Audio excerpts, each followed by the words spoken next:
Приветствую вас, мои ласточки, с вами снова Алла Касаткина, проект «Ладная я», и сегодня мы будем говорить о стервах. Да, неожиданный такой поворот сюжета. Я знаю, что барышни, которые натерпелись, настрадались, намучились, испытали очень много разочарований, неоправданных надежд, разбитых сердец и всего тому подобное, говорят, какого хрена я буду мучиться, какого хрена я буду хорошей девочкой, буду угождать кому-то, заслуживать любовь, стараться, терпеть, принимать, отнимать, вынимать, все что угодно делать. Я лучше стану стервой. Вот стервы, они такие, у них все хорошо, их все слушаются, они направо-налево всех раскидывают, у них то, у них это. Короче говоря, самое классное в жизни – стерва. Но вы знаете поговорку «хорошо там, где нас нет». Почему? Потому что если бы эти хорошие девочки, которым надоело терпеть, страдать, подстраиваться и угождать, если бы они знали, что движет стервой и почему она себя так ведет, они бы немножко по-другому рассуждали. Вот давайте сегодня обратимся немножко к тому, а что же движет стервой, почему она себя так ведет и кто она есть по сути. Потому что пока мы не понимаем, что есть что по сути, мы не разделяем. Мы туда все влепили в одну кучку и говорим: какая картинка классная, хочу. И не понимаем, что картинка имеет не только фасад, она имеет еще и тыльную сторону. Эта тыльная сторона очень часто бывает не такой удобной в использовании, как нам кажется. Что же происходит у стервы? Стерва – это всегда женщина, которая имеет ограниченный доступ к ресурсам.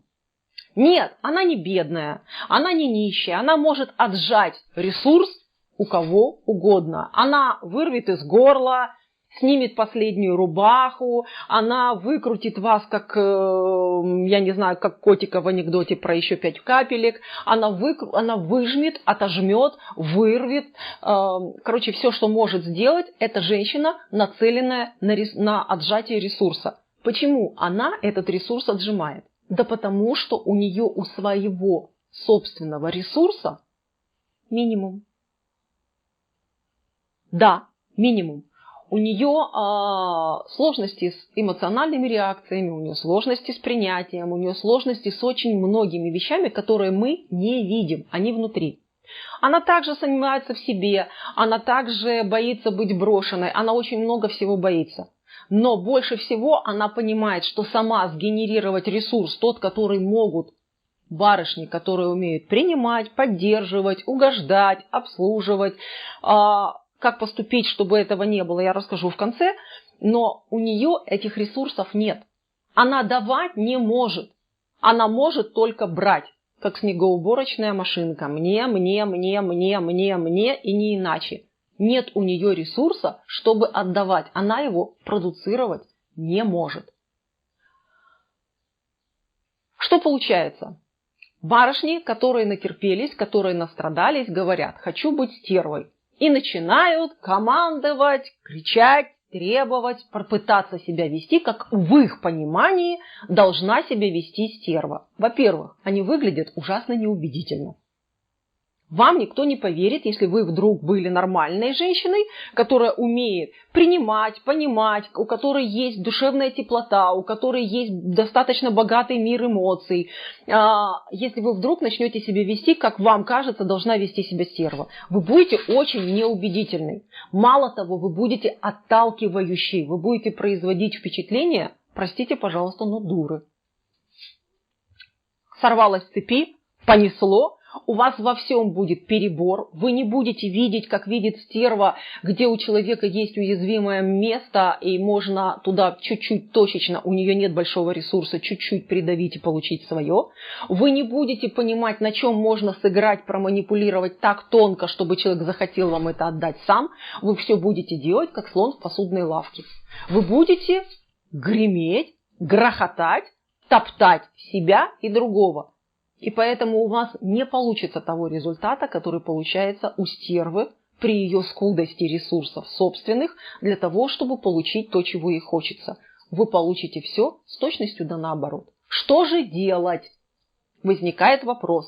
Ёлки-палки, стервой быть не получится, разбили вдребезги мою мечту, не получится, что же мне делать? Мне что, теперь терпеть до скончания века или страдать до скончания века? Нет, мои дорогие, не надо терпеть, не надо страдать, не надо унижаться, не надо ужиматься. Начните с себя. Начните с того, что вы признаете, что ресурсы у вас есть.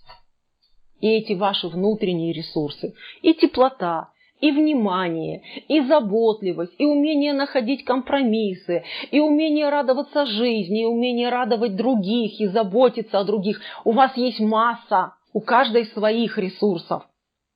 Они могут быть ценны для кого-то. Не надо их отдавать за бесценок. Не надо их обесценивать, мечтая быть стервой.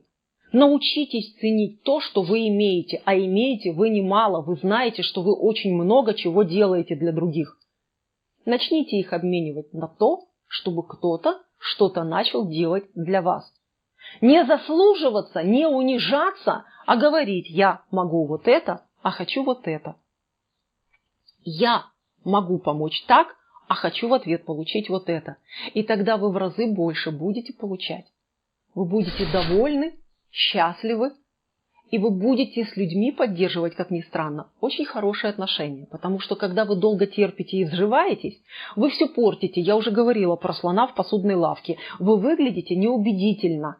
Вас хочется наказать, подавить, потому что это очень сильно шокирует других людей, они защищаются. Но когда вы спокойно говорите: я знаю, что у меня это есть, я знаю, что ко мне за этим приходят, я понимаю, что это имеет свою ценность для других людей, а поэтому я могу обменять это на то, что ценно для меня.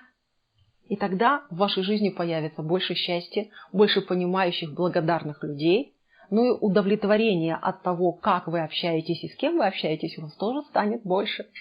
Вот такая вот штука. Я надеюсь, я немножко поменяла ваше желание, если оно у вас было, быть стервой. Всего вам доброго, мои ласточки. Пока-пока и до встречи в следующих видео.